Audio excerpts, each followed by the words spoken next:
some of the logistical question. It's not a policy question. Well, it actually might be a I love policy these. question.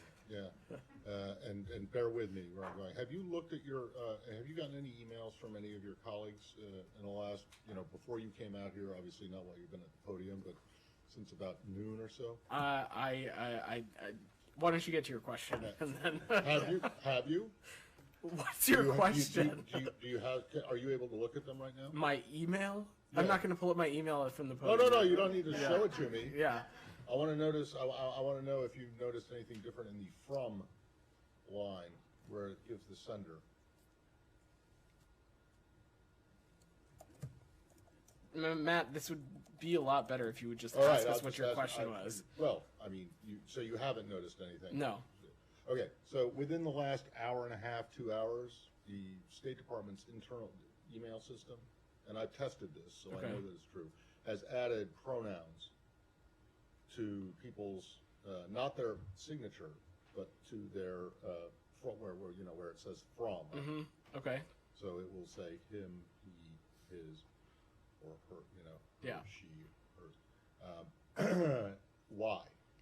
This is not an optional thing. This is something that has been just arbitrarily imposed. And understand that people could have their pronouns attached if they wanted them to a signature before, but this is not something that anyone has a choice about.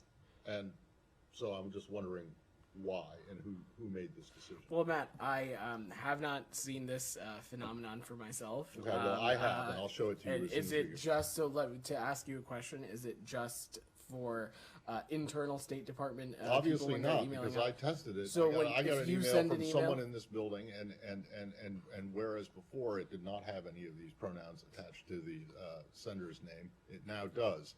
And I've also been told from other people that many of them, or at least Well, when you 2 or send 3 it, does it have the? I'll show it to you Okay. in a second. Well, Like what I will if just you don't say- know anything about this, then that's fine. Yeah. Can you look into it? Because I'd like I'm to happy. know why. I'm happy to look into it. What Why I will this would just not be an optional thing for people to do. But the problem is that a lot of them, or at least some of them so far as I've been able to tell, are wrong.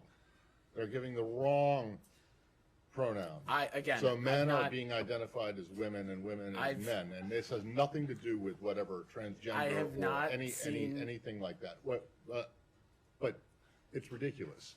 This phenomenon has not made its way to my Outlook, but I'm happy to check on this for you. I just told you about it. So can you broadly can you though, get an Matt? explanation and Broadly find though, out? Matt, of course, the ability for I don't have a individuals problem to with doing it, and if people want to have their whatever pronoun attached to it is fine, but it should be a choice, right? Not something that is the State Department imposes on people, thank you, especially if it's wrong. I will look into this. I'm not aware. right. Thanks, everybody. Bye.